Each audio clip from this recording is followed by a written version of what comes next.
Mr. T.D. Clark on WRSE 88.7 Elmhurst College Radio, and that was Shred Time Stories. T.D., what's up, man? Dude, how are you? Thank you so much for having me. Hey, I'm very, very glad to have you on. Honestly, we've been talking for about 10 to 15 minutes now. It seems been awesome, like forever, really. Dude, you've got so many stories, man. So first off, tell us this.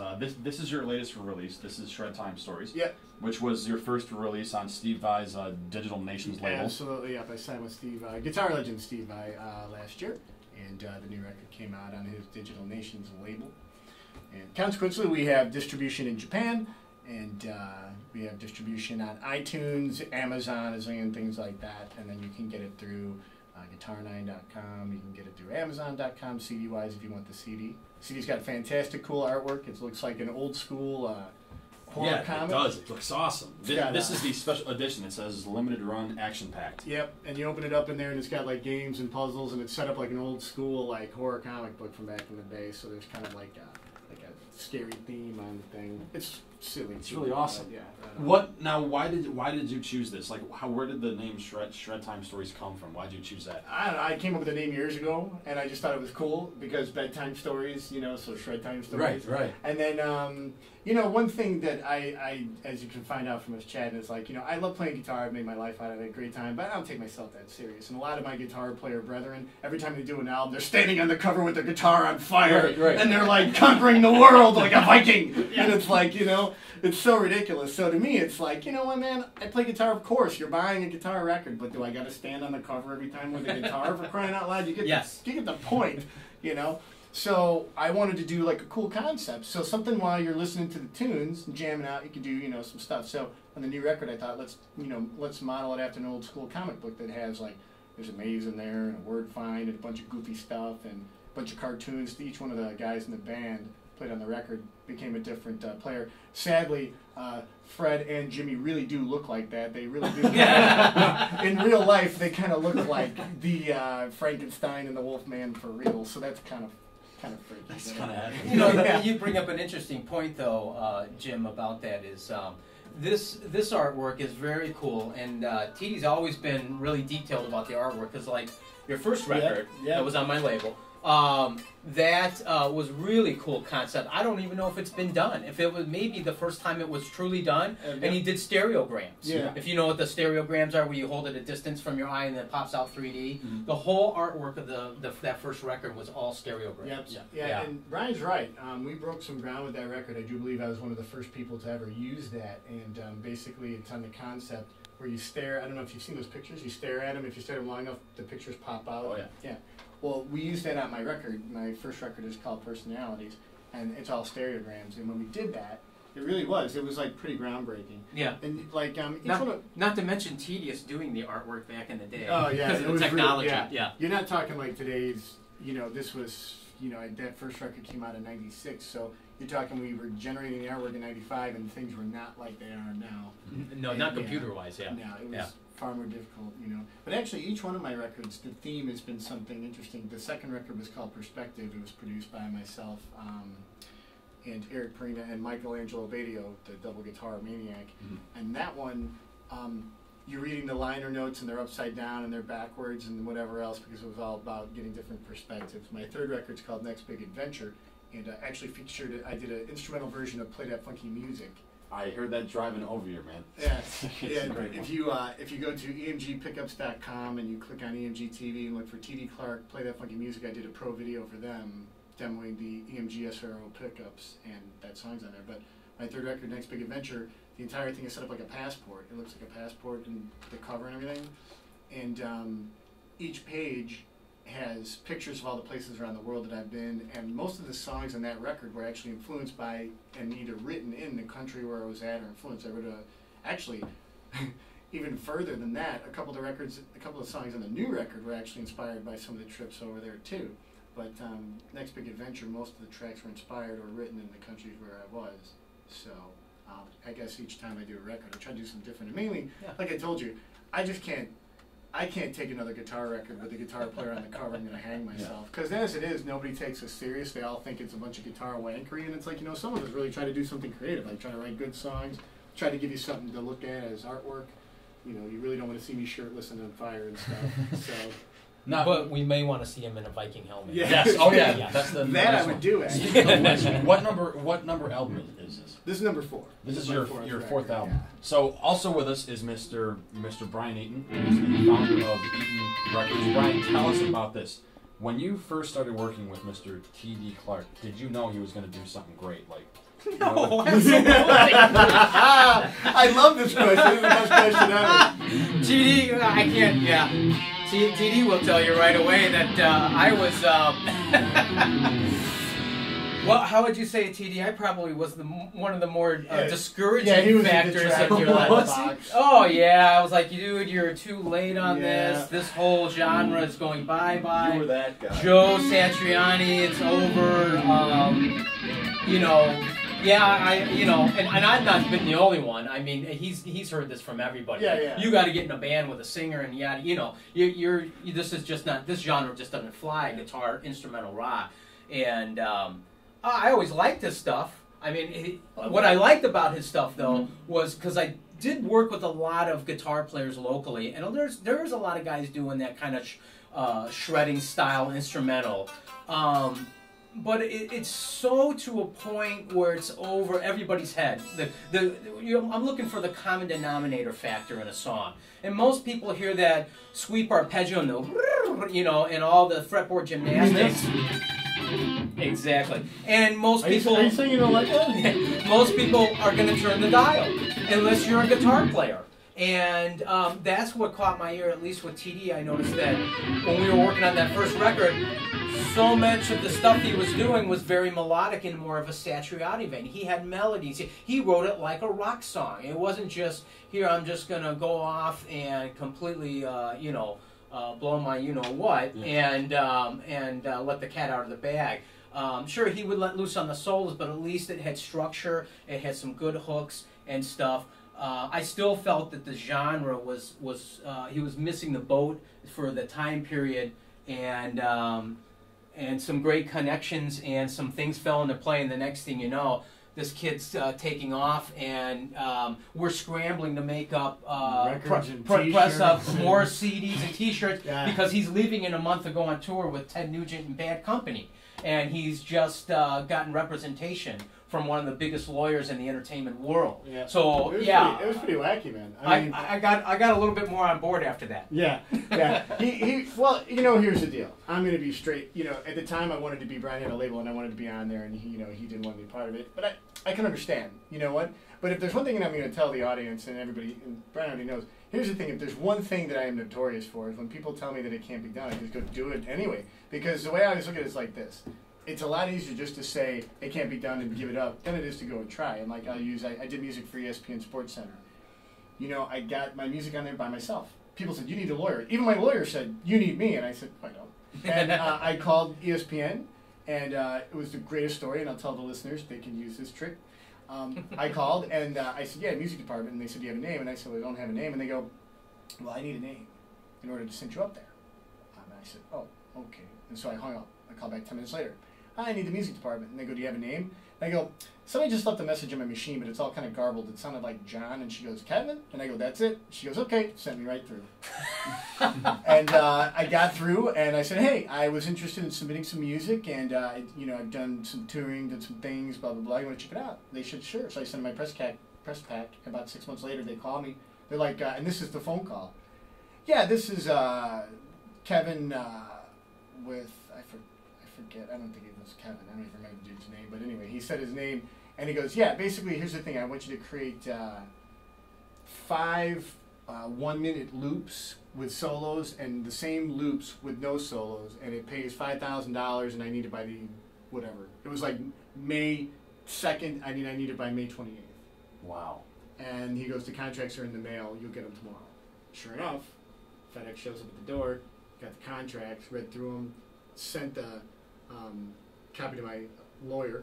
He looked it over, and then we did the tracks. It was probably the single biggest paying job I've ever had in my life, and I only worked for about 6 hours. And I figured out after the studio costs, I think I made $800 an hour or something. That's a pretty good living. Yeah, that's a very good living. So it was pretty good. Sadly, that work is few and far between. Unfortunately, I wish it was all the time, but it's few and far between. But the work does pay well when it's there. It's just not there very often. So, all right. So then you've done this. Then tell us, where did you start Playing? Yeah. Well, when I was a kid, I wanted to play piano, but we didn't have a lot of money. So I would go to my grandparents' house because they watched this a lot because my mom was a single parent. And my grandfather would show me piano, so I played some piano. And then we couldn't afford a piano. My mom was like, "Are you going to sell a kidney?" And I was 6. I didn't even know what a kidney was. And she's like, "Well, that answers that, doesn't it?" So I found a guitar in the closet and was banging on that. I think I was actually about 10 or 11 when I found the guitar, started banging on it. The next thing I know, I was banging on a thing, and all of a sudden I hear this, "What the heck is going on in there?" And I knew right there and then it was love, because anything that could annoy my mother from like 50 feet away was something I wanted to continue. Yes. So anyway, I started playing, and I just played in bands, but it was real weird. Like I knew pretty much by probably the age of like 13, 14 that I wanted to play guitar for the rest of my life, and I wanted it to be my life. And so I practiced about 6 hours a day after school every day. Consequently, my schoolwork suffered, but I did graduate. I even went out of college, but I was practicing guitar tons, and just kind of where it happened. Well, tell me this. You have done so much. You were talking about how you toured with Ted Nugent. You walked down the Grammy aisle with Smash Mouth. Yeah, my attorneys at the time was Hall, Dickler, Kent, Goldstein, and Got Wood, as I always like to say. But Got Wood. It was actually, it was just Wood, but I always say Got Wood. It sounds hilarious. But they were representing Smash Mouth, and one of the lawyers there was representing me, Kim Guggenheim. And so we went with Smash Mouth. We walked down the red carpet. I was talking to NSYNC and Sixpence None the Richer, and Ozzy Osbourne walked up, and then that was just walking down the carpet. We were walking down the carpet, and what would happen is, if you've seen it on TV, there's all these little booths along the side as you're walking where they drag people in to do interviews. Well, we'd be walking, and seriously, like, it was like the old school, you may remember the giant hook? Yeah. It's like the giant hook would come out, and they would pull somebody in, and so, like, you'd stop, and literally people would walk through you. So, like, NSYNC walked right, and I was with my buddy Jeremy, we're standing there, and NSYNC walks right through us, and next thing we're like, "Hey, what's up, whatever." Yeah. And then Ozzy comes walking through, we're like, Ozzy's like, "Hey!" You know, and you didn't really ever talk that much on the red carpet. It was more like, "Hey, what's up?" And it was like, "Oh, whatever." And people were doing stuff, and I don't even remember all of it. I just remember these people all over. And then we went to we were at the Grammys, and then afterwards we went to the Universal party, and we were talking to I was talking to Sting, I was talking to Diana Krall, who said I had a really cool jacket at the time. Ooh. She's like, "Wow, it's an awesome jacket." And I'm like, "You're really hot." So, and talented. Yeah. Yes. Well, when, this hot blonde chick is going, "You have a good jacket," I was thinking to myself, my brain was scrambled. So, yeah. But, and then I tried to think whoever else we met there. Howard Stern, David Spade, Rob the Zombie. What is it like meeting all these people that you see on TV and have been like listening to, since you were a kid? I mean, like, are you nervous? Like, are you excited? Both? What are you feeling? It's weird. It's like a mix of excitement, because when I first started meeting people, when I first toured and stuff, it was definitely a lot more like, here's the deal. Here's what happens. You go from being a fan to being part of, like when I was on tour, you are part of, even though you're just the opening act and you're nobody, you're still part of the show, and they treat you that way. So when you see these people in catering, and you see them while you're trying to do your wash, and the assholes are on the payphone for 10 hours and won't let you call your family, dicks. So, excuse me, can I say that on the radio? Sorry. Don't worry about it. They become like people you see all the time, and so the barrier comes down, and everybody acts pretty normal. So you talk to Rick Wills played on Foreigner 4, played bass on Foreigner 4, on Agent Provocateur. He played with all the Foreigner albums. He was on tour with Bad Company at the time, and he would hang out with us, rode in our van for part of the tour, and he would tell us stories and just hang out. I mean, it was weird. And so once that happens, it's like you're more intrigued to find out how they are. You don't want to talk to them about music, really. When I met Sting, one of the first things I said, I said, you're super talented, I love you as a songwriter. And then I said, "Do you still have a house in England?" And he kind of looked at me all weird. And he said, "Yeah, in Middlesex." "Why?" And I said, "Oh, because I have a friend who lives in the Isle of Dogs. Been over there a few times." He starts, next thing you know, we're talking about English countryside, and wherever. And, I'm more interested in finding out about the people. Yeah. And, I may always make a passing thing to, you're super talented, obviously. But they know that. People tell them that every day, So I try to engage them in regular conversation. I met Stevie Wonder. And Stevie Wonder, one of the most gracious people I've ever met in my whole life. And I don't, you know, we barely talked about music. We talked about music for a bit, but he was real cool. And, you know, I mean, it's just kind of odd, really. I think that's how those people are, too. I mean, when you live, eat, breathe, sleep it, Yeah, it's kind of the last thing you want to talk about a lot of the time. Yeah. So, you know, so, yeah, you can. That's totally understandable. Well, plus, too, you know, these people, their time is, you know, their time is kind of precious because, you know, everybody wants a piece of the action. Yeah. And I think it's how you approach them, too. Like, I never approached him as some wild fan. I mean, as a matter of fact, I've met zillions of stars, and I don't think I think I have, you know, 12 pictures. So I don't have any autographs, never asked for that shit. I was more interested in to hear what they had to say. Mm-hmm. And it was just interesting talking to these different people. You know, when I was talking to Diana Krall at the time, she lost out Best New Artist to, like, Christina Aguilera or something, and I thought it was a shame because Diana Krall, like, rips on piano, sings like a bird, she's totally hot, she writes her own songs, and she plays jazz, which is one of the hardest mediums to do, and then she gets beat out by Genie in the Bottle or whatever the hell that was, and I was like, I was ashamed to show my face as a musician. I was like, my God. It's a popularity contest. Yeah, you know. I remember I went one time for a lunch, this is an interesting thing too. I went to a lunch with, what the heck was the guy's name? He was like one of the head of the Grammys forever. I forget the dude's name. Super famous attorney. And we had a big argument about Metallica. I mean, Metallica got ripped off by that one year when Death Row Toll won. Yeah. And we got into this big argument about the whole thing. And this guy was like the head of the Grammys. We were at a lunch with the lawyers because he was part of the firm that I was being represented by. And we got into this thing, and he's just like, you know, well, blah, blah, blah. I said, well, what about to Metallica? I go, I don't even like them, but you can't tell me that their album wasn't the biggest thing that year, and the Grammys was given to Jethro Tull, and no one even knew they came out of retirement. Yeah. Like, well, like, what the hell was that about? You Yeah. know? And I forget, what is that dude's name? God, it's going to haunt me forever, but he's a super famous attorney, and he was the head of the Grammys for a very long time. Very nice man, by the way. He wasn't like, we weren't like yelling at each other or anything. Not like me and the Phil Sousa thing were like, whatever, you know. But, yeah. It's more or less like I always try to approach him like a regular dude or dudette or whatever and just kind of hang with them. You know, I mean, I never try to be like, I never want an autograph and I never ask for a picture, rarely. Mm-hmm. I mean, it's real weird. I was on tour with Ted Nugent for 2.5 months. We did 26 shows and I think I have one picture with him. That's because you're not a chick. Yeah. Well, if you were a chick, you'd have. Yeah, but we saw him like every day. You know, we'd be walking down the hallway and Nugent would come up to us and be like, you guys better kick butt today. And we'd all be looking at each other, well, why today more than any other day, and were we not doing it last night? And this is coming from a man who loves firearms and arrows. Yeah, so you want to make sure you tread lightly. The self-doubt starts creeping. Yeah. You're like, oh, God. And then he goes, well, I was just on the radio talking you guys up saying you better get out and see this hot smoking opening band tonight. He goes, so you guys better go out there and kick butt. And we're all looking at each other like we're worried we're going to get strung up if we don't. So, you know. Tell us about, you had a funny story about Cleveland. Oh. Okay, so we were out on the road, and we had just come from Chicago, and we were up all night in Chicago. We played at the, the Tweeter Center, whatever the heck it was called, and so we were up all night. We got about an hour's worth of sleep, and we drove to Cleveland for a show. Well, we get to Cleveland, and it was totally hilarious. So we're in Cleveland, and I get up there, and I grab the mic, we kick into our first tune, and I'm like, we get done with the first tune, and I'm like, Columbus, are you ready to rock? And all of a sudden, everybody's looking all weird. And then I'm like, Columbus, can you hear me? And all of a sudden, through the monitors, they're going, dude, you're in Cleveland, man. Shut the heck up. And then the next thing you know, people are flicking us off, throwing cups at us. Yeah. You guys you guys suck. And all so, this stuff. like, what are you thinking when this is happening? Like, well, outside of the fact that I must be the biggest idiot that's walked the planet, outside of that feeling, like, that was a pretty rough feeling. My next thought was, we better play the best so we can get out of here alive.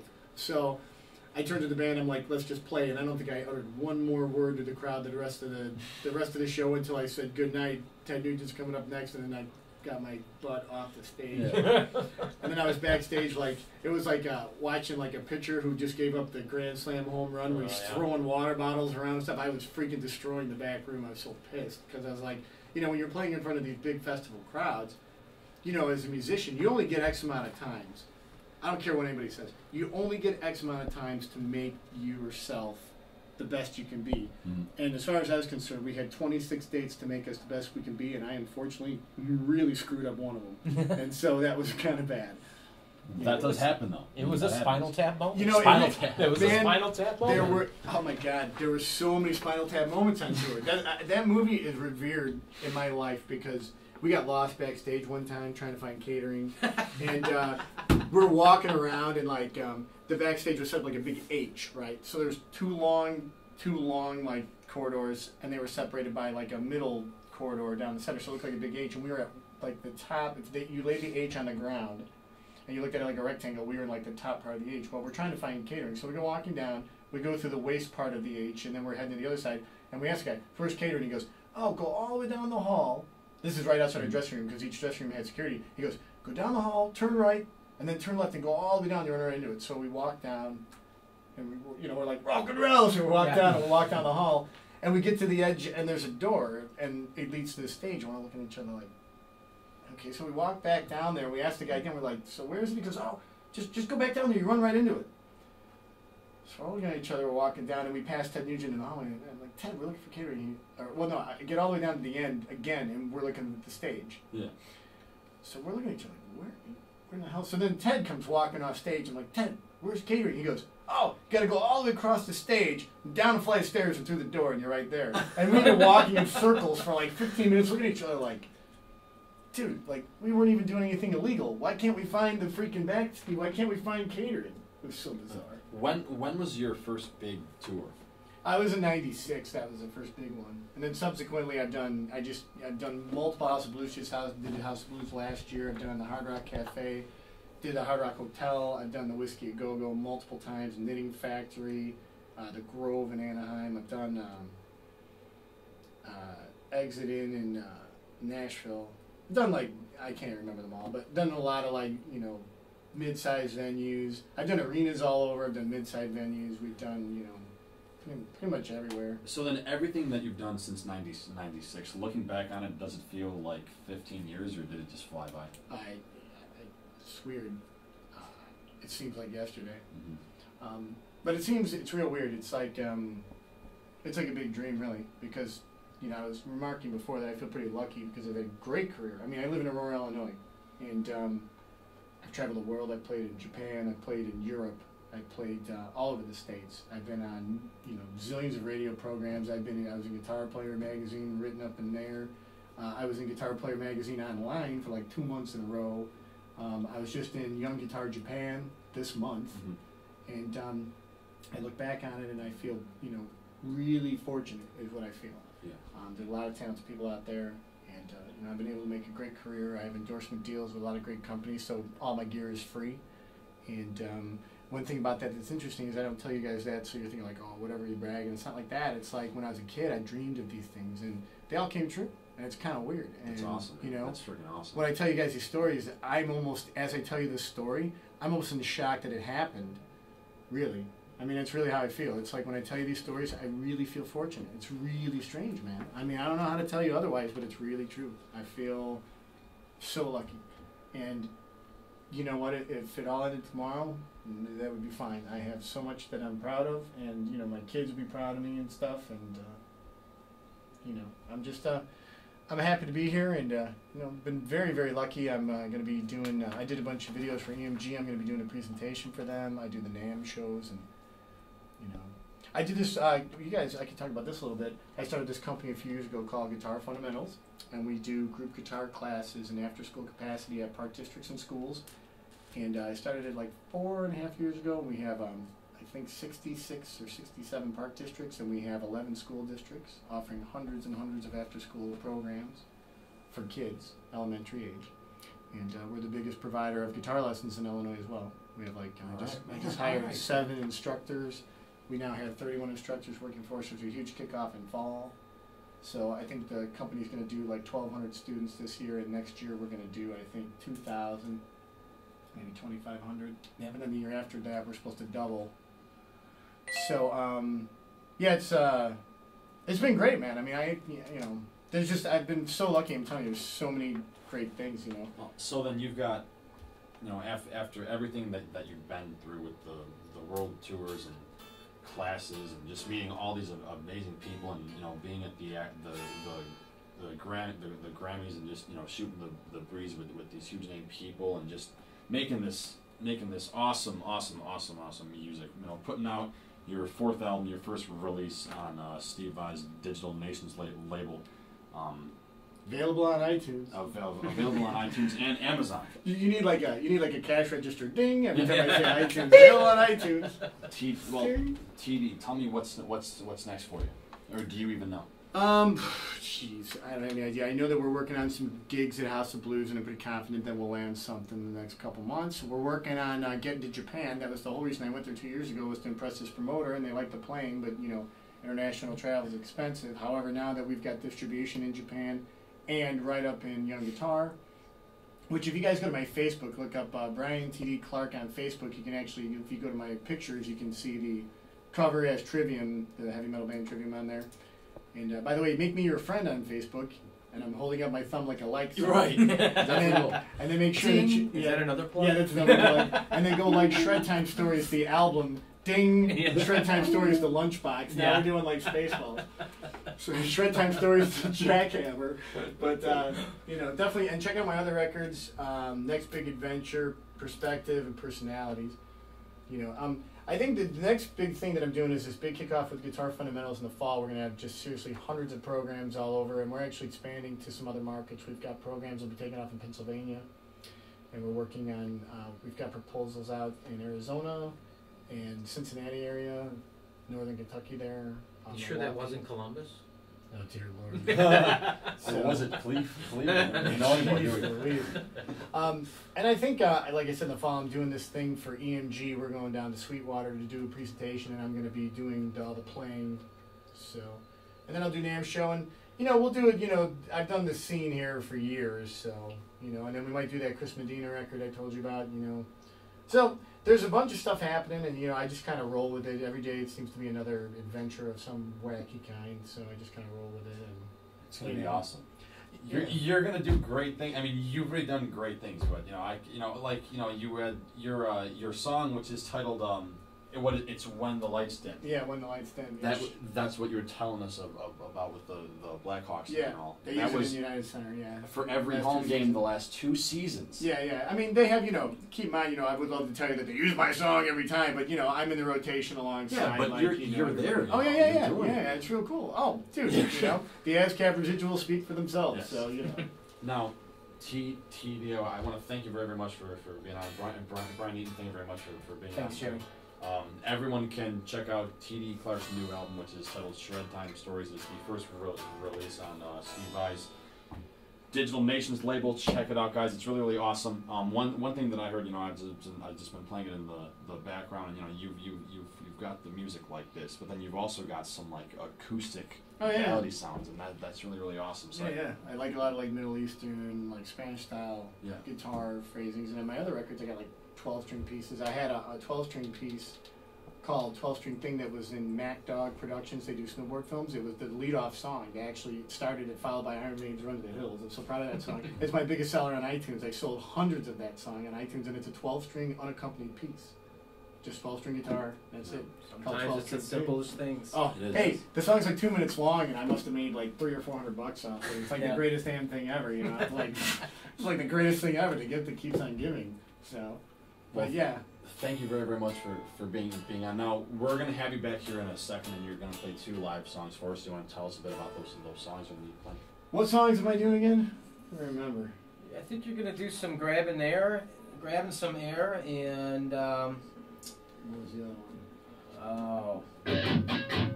one? We'll surprise them. Yes, we'll surprise them. Yeah, I think grabbing some air, and I forgot what the other one said.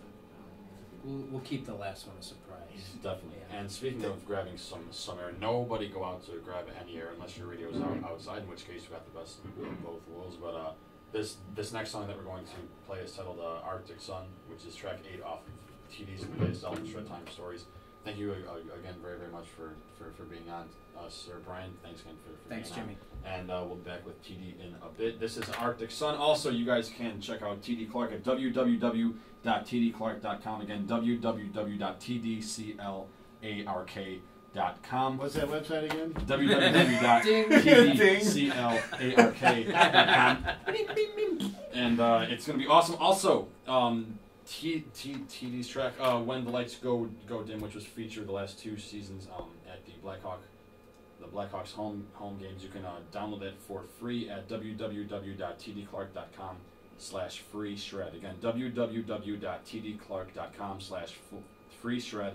You can download his original song "When the Lights Go Dim." It's going to be awesome. And if you want to help my kids go to college, go download Shred Time Stories on iTunes today. And Amazon. Amazon.com. Thank you, sir. You're very, very welcome, sir. Thank you very much for being on. Oh, thanks for having me. It's been great. This is Arctic Sun, TD Clark, over and out. Yeah, what do you want to, so do grab some air and then, that was fun. That was a lot of fun. Thank you for having me, man.